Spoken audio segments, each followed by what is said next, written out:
Yo, welcome back. Sober experience. Yep.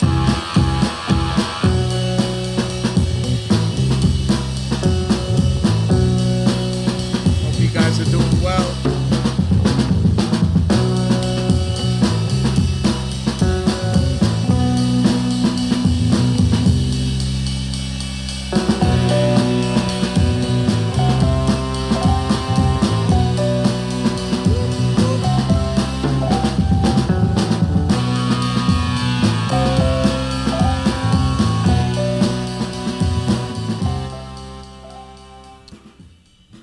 Oh yeah.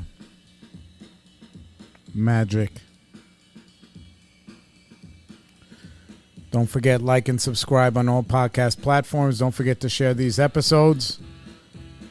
Don't forget to be nice to your neighbor, especially the one with the smelly feet. Nah, I don't know. I don't know if you smell your neighbor's feet, but if their feet smell, you should still be nice. That's our job. We just got to be nice to each other. Man, I could vibe out to that all day. But we got business to get to. So let me lower that down a little bit. You know what I'm saying? Let me lower that down. Oh, before it gets crazy. Boom, boom, boom, boom.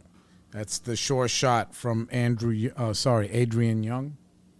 He actually, it's an instrumental. He did an album 2013 with Ghostface Killer. 12 Reasons to Die. You should check it out. I'm sure it's streaming everywhere. I listen on Tidal because I support the culture. I've been an avid Tidal member since it started. And, yeah, man, we've had an eventful week. You know, business is good. Wife is good. Kids are good. We're all good. You know, a lot of moving and shaking parts, whatever. And, you know, more is always revealed, man. More is always revealed. But I still see people crying all over social media and whatever, living their worst life. You know, taking it out on each other with all the judgment.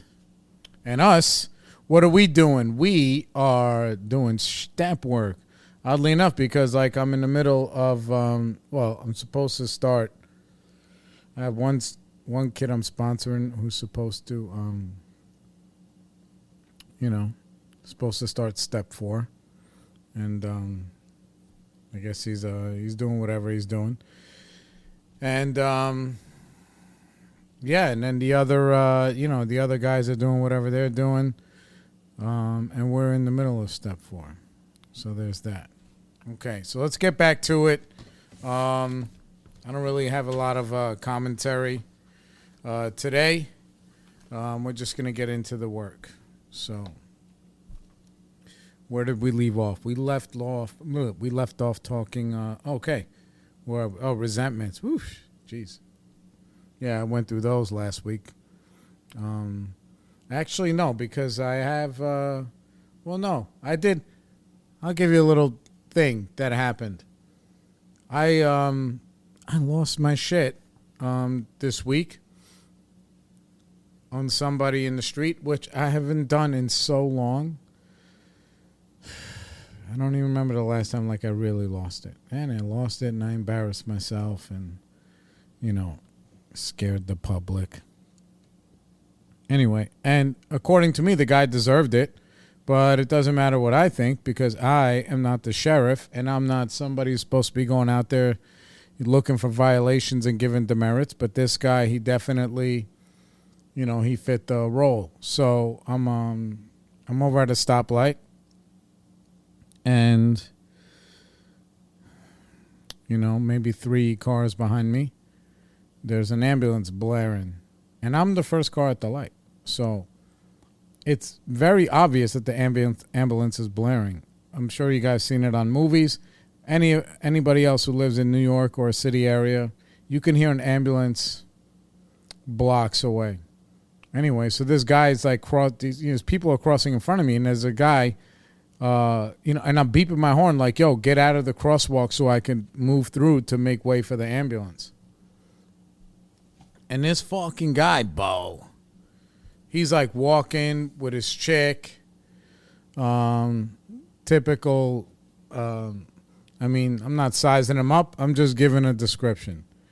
He's a Park Slope yuppie because I'm in Park Slope, right? Actually, Prospect Park West and like 9th Street. So, entonces, I'm beeping. I'm like, yo, dude, get out of the way. There's whatever. And like, he just looks at me and he's carrying like his picnic baskets and shit. And he's like, fuck you. And I was like, what? Fuck you. Get the fuck off the road, And he says some other shit back to me. Now, here's the thing. For those of you who are not in New York, one fuck you, each person gets a fuck you or whatever. As long as nobody does the SMD, then it's okay. And people don't know what SMD is. It's suck my whoop. So as long as nobody says that, we're good to go. I get a fuck you, you get a fuck you. I tell you to fuck off, and I drive away. Anyway, so he tells me fuck. I said fuck you. And then he kept running his mouth, And I rolled down my window because I was getting out of the way. And I went to spit on him because I was so fucking angry. Because this guy, he was just like arrogant and fucking entitled and whatever. And, So I went to spit on him because I was so fucking fuming. Like that type of stuff really gets me. It's like, dude, like, you don't know who the fuck you're talking to. It's different for me, maybe, sometimes. I don't know who I'm talking to, but I also don't care who I'm talking to. If I'm going to be wrong, I'll be all the way wrong. So anyways, he kept running his yap, and I went to fucking spit, which is a huge violation, but that's how angry I was. I was so angry. So it's like, dude, if I was standing in front of you, you would not be running your fucking mouth like this. And then I was so angry that I didn't even have any spit in my mouth. And then I went to spit and like nothing came out. And brother, him and his chick, like they just fucking laughed at me. I was like, oh. You just pushed the button.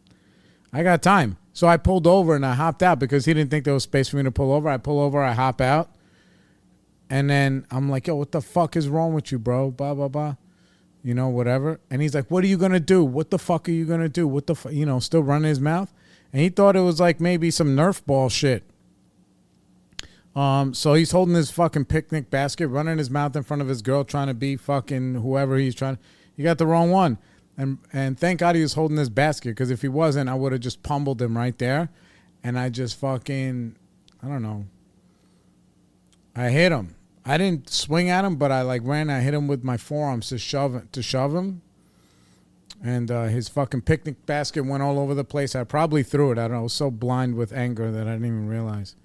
And his shit went all over the place. And then all of a sudden he's backing up and he's fucking scared. I'm like, oh, where's all the tough guy shit? You thought all the wrong shit. And he's like, I didn't hear the ambulance. I was like, shut the fuck up. That's not what it's about. You know what I'm saying? And, yeah, he was, yeah. Anyway, so he was just like, just get in your car and leave. Just please get in your car and leave. Kind of like, not begging, but like whimpering. And I was like, oh, this is what happens. You get what you deserve. You fucking open your mouth crazy, But, whatever. I got in my car. I drove. And I went. I've been in the street doing work in the field. And I did a stop at a customer's house, but I calmed down by that time. And then after that, I went to a meeting. And number one, I got to tell you, in all honesty, I felt bad. Not because he didn't deserve it, but like, dude, to be honest with you, the guy was like a conservative Jew. He's had his yarmulke on. He's going into the park. And he's just like a little bit like a fucking snotty schnurrer. Like, it's like, eh.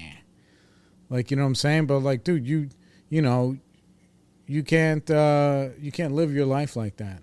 Just so you know, because if he wasn't holding that basket, I'm telling you, man, there's no way he would have got away from me. And I would have probably just whacked him into the stomped a hole in his fucking chest, and then told his girl, now pick your man up off the fucking sidewalk.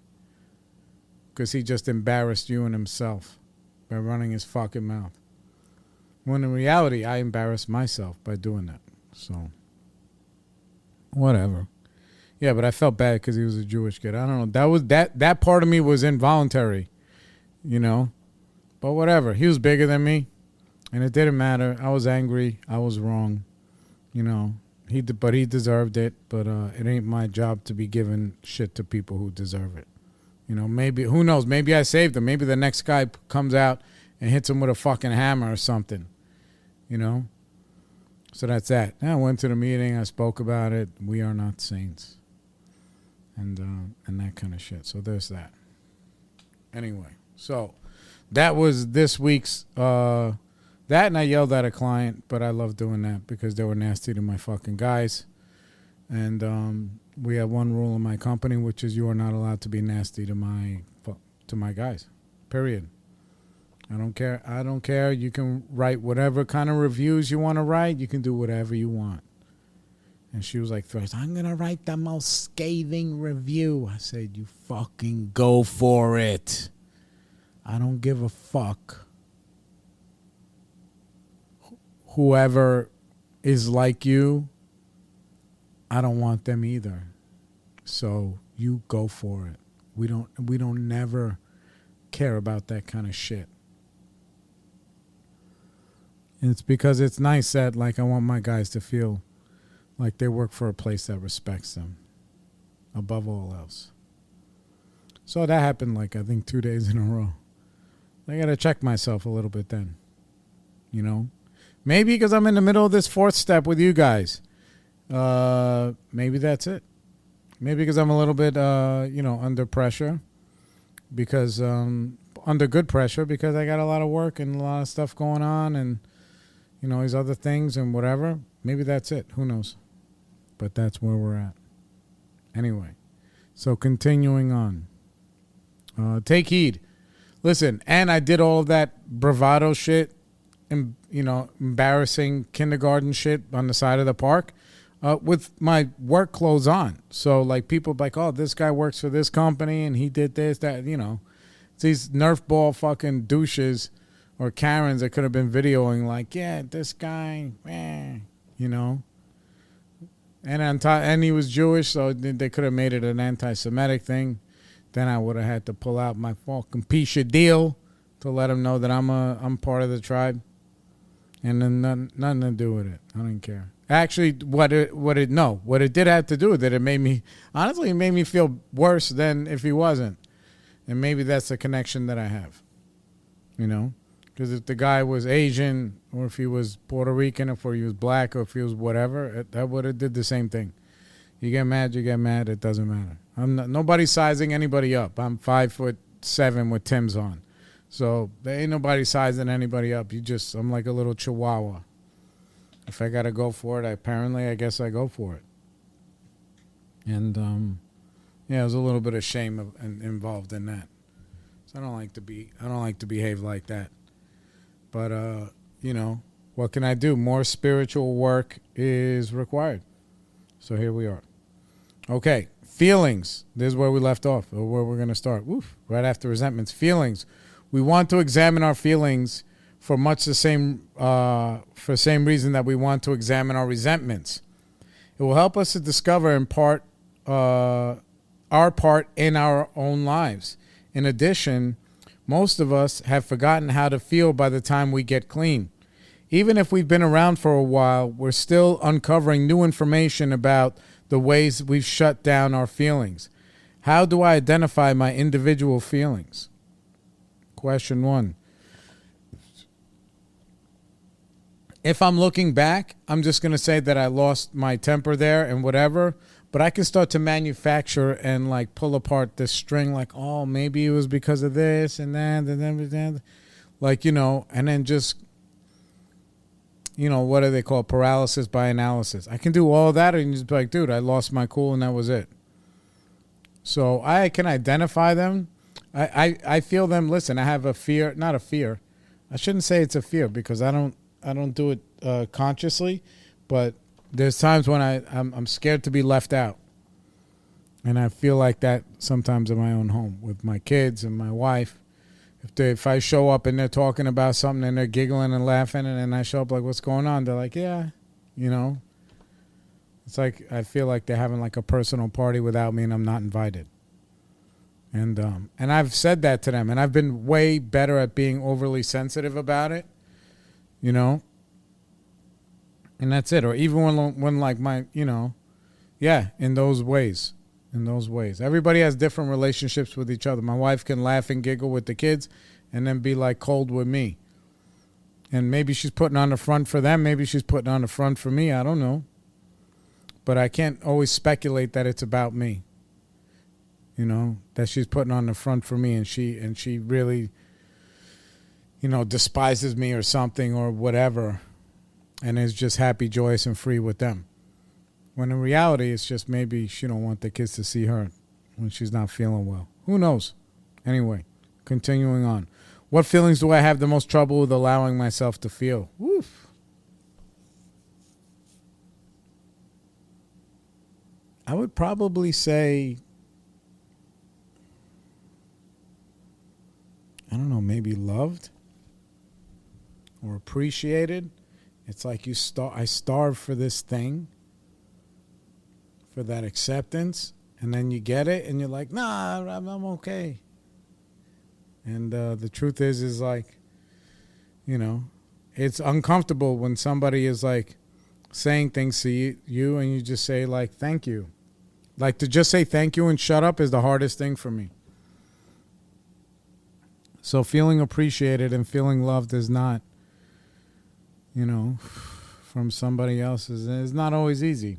I don't know, it's a weird, but it's the truth. That's the way I am. Why have I tried to shut off my feelings?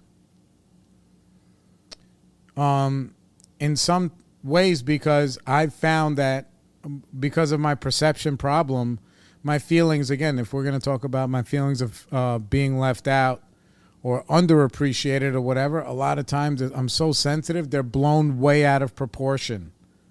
Like way out. Like my response is like, you know, it can be, look at what I just did, right? Look at what I just did. That response was not measured. So since I can't measure my responses, you know, or until I learned how to do that effectively, I've like really like stifled them, you know, when then like I have,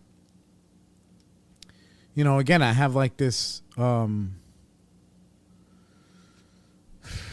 it's like what it is. It's like an unquenchable, I don't want to say thirst, but thirst goes with quench. Unquenchable thirst or yearning or like desperation to feel a part of something that if I just run around and be like, well, what about me? And I don't understand. And then it turns into I do this and I do that. How come I'm not included? Like, how come I'm not included? Why doesn't anybody love me? Like all of these things that are fiction, you know? And then since I would respond with that level of desperation, I learned how to, a little bit at a time, and I'm not saying 20 years ago, I'm saying it's a work in progress, how to just not say anything and let things unfold and let those feelings like bubble all the way down. That insatiable, desperate volcano of really self-centeredness. What about me? When is it going to be my turn? And just let that, you know, let that settle down. It's a skill. Meditation really helps with that. It's almost like when somebody's telling a story and I can't wait to tell my story that is in some ways I think identifiable to their story. Like, oh, well, you know, I want to be liked so much and I want to be accepted so much that I'm going to tell a story that's similar to that. Oh, you saw that thing and then I did this thing and then, you know, and then maybe you'll get, you'll get like that we're together, that I'm okay, and that we can be friends, or that you could love me, or that whatever. That I could be part of something.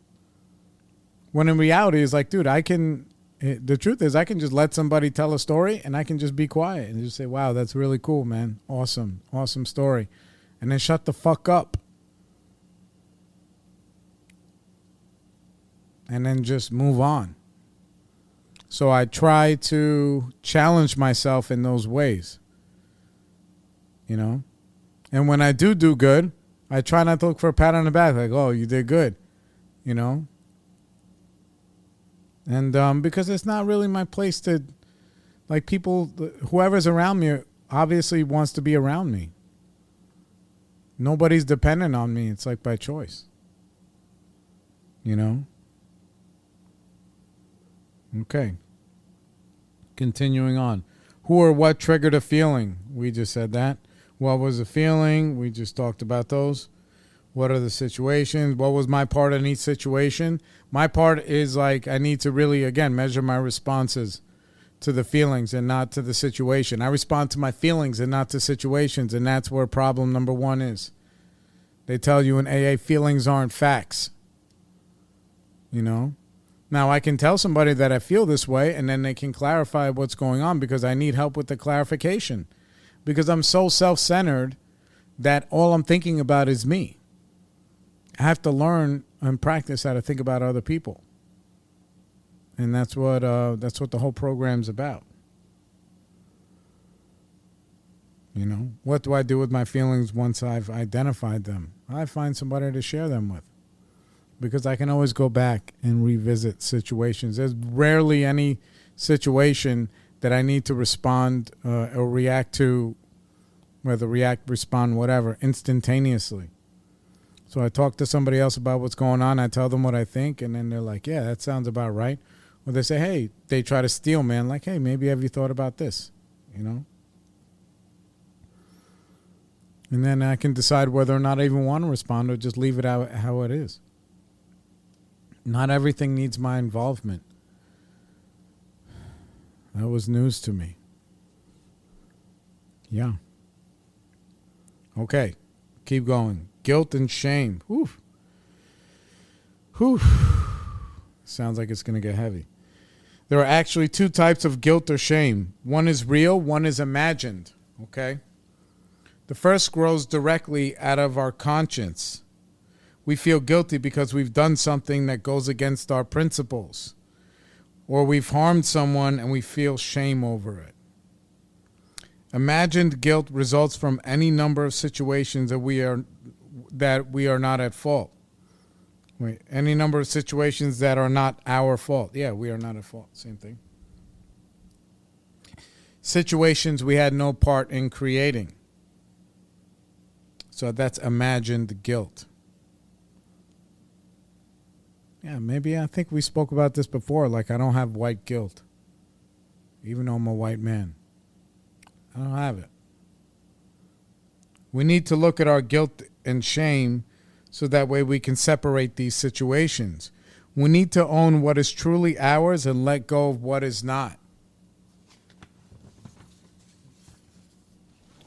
Okay, next page. Questions. Who or what do I feel guilty or ashamed about? Explain the situations that led to these feelings. Ashamed. I feel ashamed of all the times that I wasn't good to my parents. You know? Yeah. I mean, they just tried to love me, and they're humans too. And I feel some shame to the way I've treated all my girlfriends or some of my friends, just the way I treated people in general. You know, I was saying this a few episodes ago, and I really mean it, that, like, you know, if you were around me, you either loved me or were dependent on me in some way.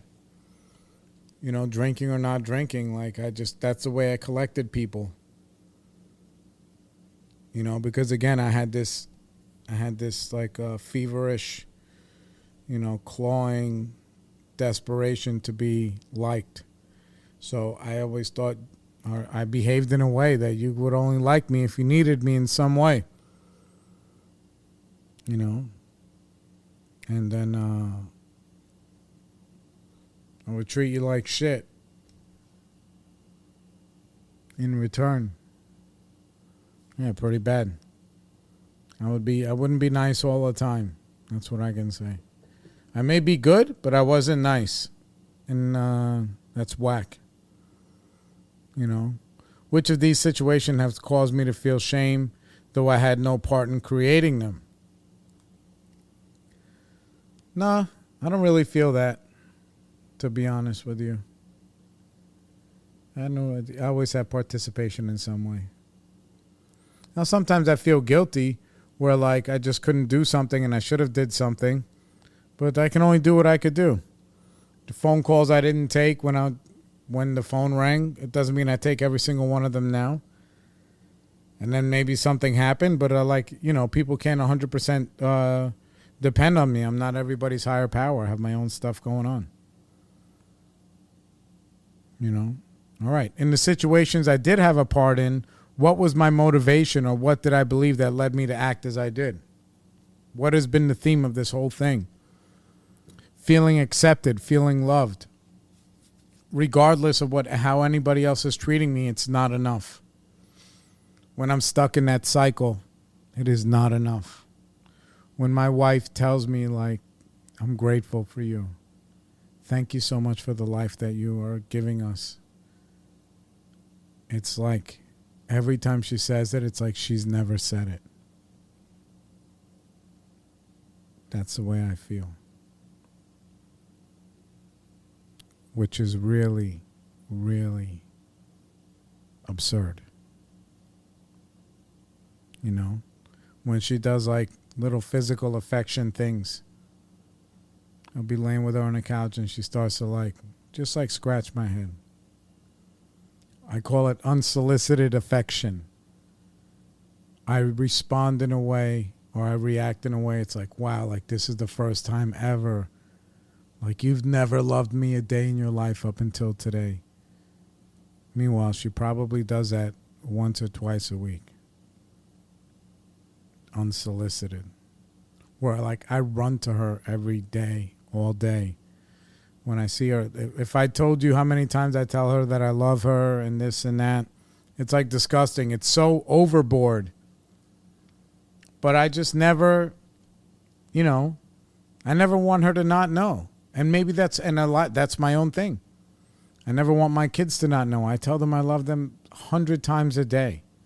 Literally 100 times. Like once every other hour. If I'm with them, I'm like, little boo, love you. She'll be like, love you too.